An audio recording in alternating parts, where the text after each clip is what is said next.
Welcome to Fantasy Filmball. My name is Dyl, and let's get some things out of the way up front. One, I am not being paid by Universal. I wish I was getting paid to talk about this movie. Two, I have no involvement with the Odyssey. All the opinions you're about to hear, they're my own. I don't want this comment section to become another war zone like it seems like any post that's somewhat positive about the Odyssey seems to be getting on Twitter. I just posted that I was at my press screening on Monday night, and in the replies, I had multiple people saying, who cares about this utter woke nonsense? No one cares about this movie. No one's going to go see the movie. Look at the empty theater, as I took my photo an hour before the movie started. This is not going to be the video for you out there if you're one of those people looking for that, because I am very high on this movie, and I do want to just set some expectations for my review of the Odyssey here today by saying I have seen this movie twice. And that's not for me to say, oh, you got to listen to me, but I don't feel like a lot of other people who are going to be dropping reviews on embargo today have seen Christopher Nolan's Odyssey multiple times. But guess what? Your boy has. And obviously, I went to my press screening on Monday. All cool and all. It was a little sad to hear when we got there the projector wasn't working, so we had to watch it in digital IMAX, so it wasn't the expanded ratio, because the reason I went is like, oh, it's gonna be IMAX 70, we'll be good, we'll be solid, we'll be good to go. Still, had a great time, and I was very surprised to see that Universal actually followed through and didn't let the general public or influencers override the screening.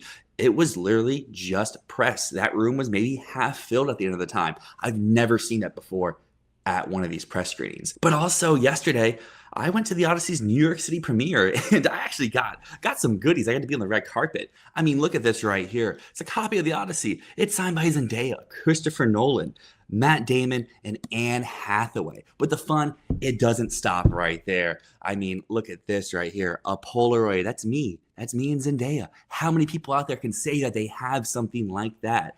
I got a photo of Matt Damon where he called me tall. That's a confidence booster. I told Anne Hathaway how amazing I found her in the Odyssey, specifically when seeing the back half. But she was very thankful for the compliment and even gave me a little side hug.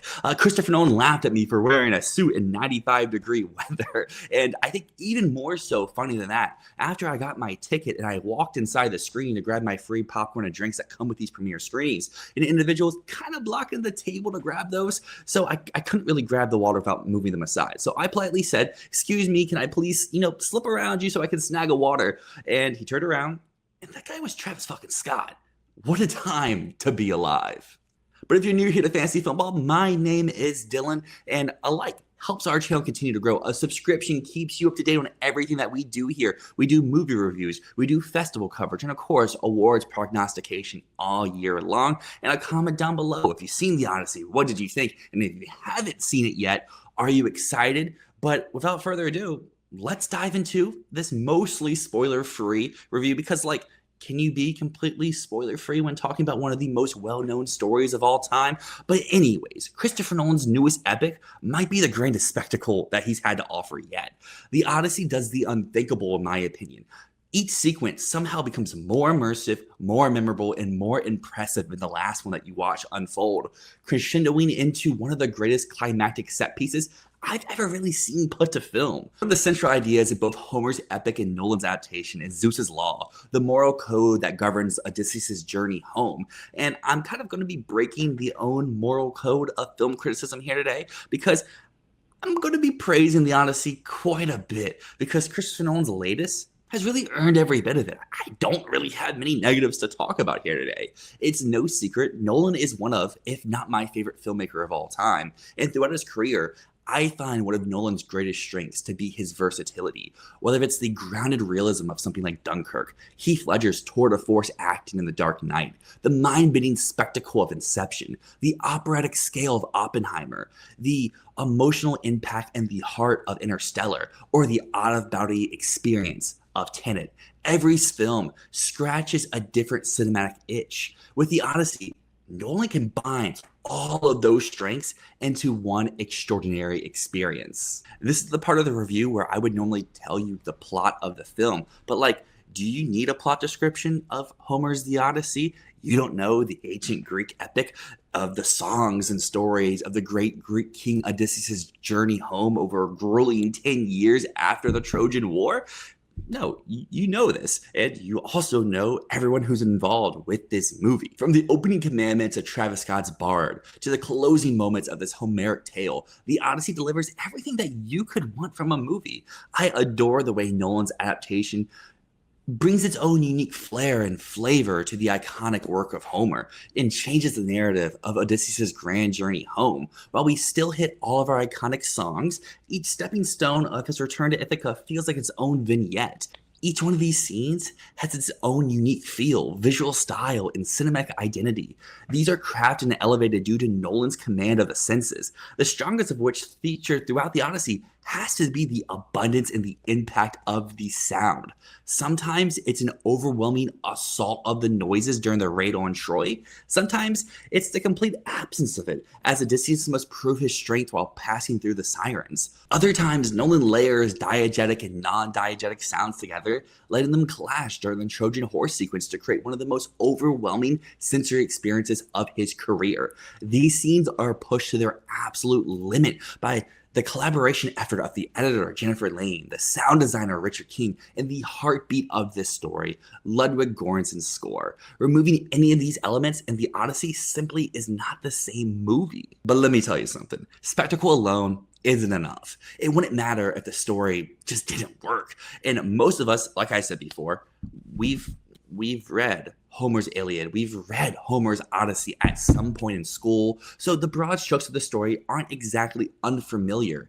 Yet Nolan's trademark nonlinear storytelling somehow restores a sense of discovery, whether Odysseus is plotting his escape from the Cyclops, recounting his impossible journey, or reuniting with Penelope after years apart. Nolan finds new emotional weight inside of one of history's oldest and most well-known stories. Like I said, you could have a perfect story. You could have a master in the director's chair. But if the actors don't come to play, then it just doesn't work on screen. And there's been so much conversation around the casting choices of the Odyssey, including plenty of skepticism around the leading star itself. But after seeing the movie, it's really difficult to imagine any of the roles inside the film being played by anyone else. Saying Matt Damon isn't cut out to be Odysseus, maybe I could understand that in the early parts of this epic journey. But by the time we return to Ithaca, Damon delivers one of, if dare I say, his career best performance. The compassion, the stoicism, the bravado, the movie star charisma that Damon possesses are exactly what we need in an iconic portrayal of Odysseus. Anne Hathaway, come on, man. What is there to say? Can she do anything wrong? She delivers yet another show-stopping performance, bolstering her impressive filmography. I mean, she's already having an amazing 2026, and The Odyssey is going to be the cherry on top. I find Hathaway's portrayal of Penelope to come with so much fiery energy. When she finally gets that opportunity to explode, you feel Penelope's wrath. Another hot button topic of casting criticism comes of that of Elliot Page and people incorrectly stating what role he has. But I think Page silenced any lingering concerns and skepticism with a commanding performance as Sinon. Their work anchors the Land of the Dead sequence, one of the film's most emotional and impactful high points, and their screen presence elevates what is already among Nolan's finest set pieces. There's also been talk of Lupita Nyong'o, and I mean, like, guys, you're just being crazy. She offers a brand new, fresh interpretation of Helen of Troy. And I mean, she speaks maybe 50 words max. You're throwing a fit over something so minuscule in the grand scheme of things. Like, we gotta be better. But I do want to shout out one of my MVPs of the Odyssey's acting ensemble, and that is John Leguizamo as Aeneas. He portrays one of Odysseus' faithful servants, and I find that he provides the real soul of the story. The whole thematic backbone of Zeus's law is fully examined and displayed through Leguizamo's character. He adds humor, compassion, and most important, a sense of humanity to the Odyssey. And man, I'm not done hyping up this cast, because look at the cost sheet. The Odyssey has one of the most stacked cast of all time. I've been dishing out hype and praise for this and that type of acting performance. I haven't even mentioned Robert Pattinson's snarling villain Antinous, pining over Penelope's hand in marriage, John Bernthal's macho Milenas, Himesh Patel reuniting with Nolan after Tenet, giving a very nuanced performance, and I mean, Samantha Morton turning in a commanding take as Cersei. I know a lot of other of my contemporaries with their social reaction were saying that she was their standout, and I mean, that sequence is very phenomenal. Tom Holland even showcased that he has actual acting chops as Telemachus. And of course, there's Zendaya as Athena. I mean, she barely needs to speak, and she can tell us the whole world with just her eyes. So we have great action, a director at the top of his game, a gripping screenplay, and an acting ensemble firing on all cylinders. But guess what else the Odyssey brings to the table? An immersive world that doesn't feel like you're just watching a fable unfold, but you're living inside of it. Hoyt Van Hoytema's cinematography, Roof de Jong's production design immerse you completely into Nolan's mythic world. Whether you're inside the Cyclops' cave, hidden within the Trojan horse, or sailing across Poseidon's wrathful seas, the mix of cinematography, production design, and scope makes this mythical world feel so grounded. Homer's mythology becomes a reality, no longer an imagination, but it now has a tangible identity. As I was typing out this review, I was looking back at my notes, scribbled during the screening, and I realized almost every line was dedicated to a different sequence. The Cyclops, the Trojan horse, the sirens, the land of the dead. Each somehow surpasses the one that came right before it, until Nolan arrives at the back-to-back magnum opus level finale that I think rivals the Trinity test in Oppenheimer as his greatest sequence put to screen in his career. As we've seen in the trailers, this is a line when Odysseus shouts, "Bring it all," and when it plays inside of the Odyssey, and you combine that with Ludwig Göransson's pulse-pounding score that erupts in that moment, this film reaches the kind of cinematic high that reminds you why movies are meant to be experienced on the biggest and loudest screen possible. The Odyssey proves it's worth all the hype. It's thrilling, it's overwhelming, it's an unforgettable journey. Christopher Nolan has once again defied the cinematic gods and delivered another film that will be discussed for generations. The Odyssey is easily now my new number one spot of the year, especially after a second viewing. After my first, it was a pretty neck and neck conversation with The Invite, but thankfully to this New York City premiere ticket. As you see here, I was row B. If you know anything about AMC Lincoln Square, that means I'm sitting like this the whole time. And honestly, it wasn't that bad. Is that because the seat actually isn't that bad? Or is it because the movie is so generational, so amazing, such a one-of-a-kind sensory overload experience? And The Odyssey is now my new favorite movie of 2026, and it's going to now take its mantle in my top three, my podium of favorite Christopher Nolan movies throughout his filmography. But at the end of the day, Fantasy Filmball, we are an awards channel. So now it's time to talk about some Oscar prospects. And this is currently the frontrunner for Best Picture. Whether if you're looking at Awards Expert, our Fantasy Filmball website with our community predictions, or over on Gold Derby. And it's been my Best Picture win and pick. And I'm going to have to keep it there. Yes, I understand it's not even competing against this year's competition, but it's going head-to-head with Oppenheimer being his very next movie, with Oppenheimer steamrolling the Oscar competition. But I think the movie that I've watched twice now is on the same par as Oppenheimer. I think the reactions that I've seen on the social embargo match Oppenheimer's. And I think that my more reason why I'm keeping it number one is due to the competition in the field this year. Digger, we know, is going to be very controversial. Wild Horse 9, I keep saying, I think will be a stronger version of Begonia, where it's not a win contender, but it's going to do very well throughout awards season. I don't really believe the Academy is going to go out for an international feature film to win Best Picture unless it's getting GOAT conversations like Parasite did. And the whole Netflix factor of it all would, for me, rule out La Bola Negra. Then Project Hail Mary, we've seen it. I don't think it has the win hype. Dune Part 3, if they're going to go for a grand epic spectacle, why not The Odyssey? Why would they go for Part 3 of a series that they cannot nominate the director for? Fior is out for being an international movie. Then looking at the rest of my Best Picture type contenders, whatever A24 has, The Invite, The Debut, Club Kid, they don't feel like winners. Sense and Sensibility, Cliff Booth, that leaves me with The Odyssey. And I know the movie that I just watched, because let me just run you through what I could see his potential package being. Best Director, Christopher Nolan. Even if it doesn't win Best Picture, I can see Nolan pulling out Inarritu and going back to back like he did for Birdman and The Revenant. We go over to adapted screenplay. I know Matt's going to laugh at me, but again, to reference this novel right here, Nolan changes it. This is Homer's The Odyssey.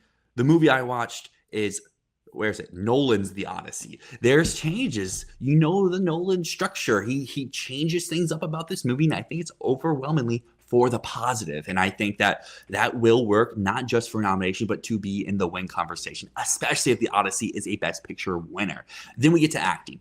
I don't see an acting winner here. I do see Matt Damon coming along if this movie is top three. I think he's kind of that same spot as Ryan Gosling where they can happen because they are the movie, but they don't need to happen. I think Damon plays stoic very well, but there's also points in this movie that he's not doing anything overtly showy, but that's on purpose due to circumstances inside the film, inside the story. But then he gets a very emotional monologue towards the end of the movie, as I alluded to earlier, being one of the best set pieces in Nolan's career about the raid on Troy and 10 years of wrath coming out in one night. That scene, I think, is the pinnacle of Matt Damon's acting career. And I think that can propel him to a nomination. I'm not saying Damon can win, but I think at this time last year, people were very negative and low on Michael B. Jordan's chances.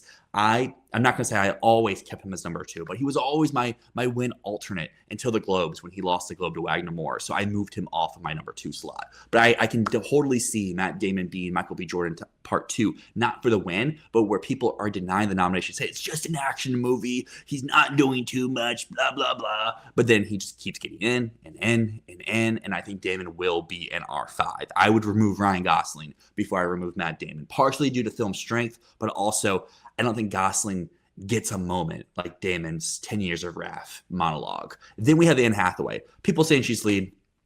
They're crazy. Throw them out. She's not a lead. You've read the Odyssey before. You know the story. She's at the beginning. She's at the end. Even with Nolan timeline tricks, maybe she pops up a little bit in the middle, but like the core of her performance is the start and the end of the movie. She gets to cry. She gets to be emotional, as I told Anne Hathaway, and she really liked my compliment. So all love there. But I think she's in for the nomination. I struggle to see a win, but if the movie's so strong and we don't have other competition, Penelope Cruz apparently is in like 5 minutes of La Bola Negra. Mariana Di Girolamo is in Wild Horse 9. We don't know about the movie yet, but we've heard that she's really good. And then there's Penelope Cruz for the invite. I don't think that's worth rolling out quite yet. I know there's been a lot of social buzz for Samantha Morton and supporting actress. Personally, I think the dialogue and the way that scene is filmed is what draws me into the Cersei sequence more so than Morton's performance. I think it can be a little bit over the top and hammy, and it still works, but I just don't see that being an awards push. But who knows? It could be like Benicio del Toro, where people are like, I just love that sequence. I love what that character is doing. I'm going to make it happen. So if Samantha Morton is getting a strong critics push, then yeah, I would put her in. But right now, I'd put her around like the 10 type range. Getting back to some wins I could see for the Odyssey. Cinematography, they filmed in IMAX 70. Discussion's over. Case closed. Look in the last few years. Oppenheimer wins for filming in black and white IMAX. They created it. This division for The Brutalist on such a small budget. Then last year, again with this division and IMAX 70 for Paul Thomas Anderson One Battle. We're running it back year number 4. Editing, it's an action movie. It's got multiple timelines. It's doing everything this branch likes. And I would assume it's in a top 3 Best Picture movie. Check, check, check, check. Production design. They filmed on location. They built Ithaca. They recreated Greece. They recreated Odysseus' grand journey home. Why would they not nominate this? Why would they not give it the win? Now I'm getting over to a few categories where I don't know if I see the win, but I can see the nomination. Best score for Ludwig. He just won for Sinners. I know last year I said, oh, he just won for Oppenheimer. But Sinners, I think, equals Oppenheimer. I would say the Odyssey maybe is a step down, but I think even like a B tier Ludwig score is anyone else's S tier. The score is phenomenal, but we've seen Ludwig do bigger, bolder, and better. Sound, it's a Nolan movie. The sound's impactful. The sound is one of my favorite aspects of this movie, especially in each Odysseus song. And vignette. But it's an Nolan movie. There's going to be some dialogue mixing that I'm sure some people will overblow and say, oh my gosh, it ruins the movie, blah, blah, blah. But I think if Dune didn't exist, this could be a winner. But Dune exists, so they're just going to go with Dune. And the last one would be Best Casting. I think, as I said before, there's been a lot of backlash for specific casting. Elliot Page, Lupita Nyong'o, Matt Damon, even Tom Holland, Zendaya. And I think everyone does well in their role. I don't think anyone sticks out like a sore thumb. I'm sure people will say, oh, Tom Holland is being outclassed by everyone around him. Oh, Lupita's not doing much inside the movie. But even someone like Benny Safdie comes in and is really good and like 2 minutes of speaking dialogue. John Leguizamo, who would think he would be one of the MVP contenders coming into this movie, but he is. That's a showcase of great casting. Leguizamo, Elliot Page, Damon Hathaway. These are all fantastic performances and people that maybe aren't the first people to come to mind when casting the story of the Odyssey. Now, for a few nominations, I think that could be on the chopping blocks if this movie isn't as strong as what I'm feeling at this moment. Best visual effects. I think the stuff they do with Cyclops is enough right there, but we know how Nolan loves to brag about practicality, and this branch does not always love that, so maybe that could go. Costumes. Currently, it would still be my winner, but more so due to a lack of other options because Michael isn't loved as much, but I think it's good work, but we know people maybe aren't huge fans of it online. Makeup and hairstyling, there's definitely more here than I was expecting. It's got lots of war makeup, lots of blood, lots of dirt and mud, and the teeth are all like choppy and got tar in them and whatnot. So I think this could happen, but I also think that this could be one that you could exclude. This branch has been going more and more creative over the last few years, leaving out some of the stuff that you would expect to get in. And then best original song, Travis Scott, James Blake.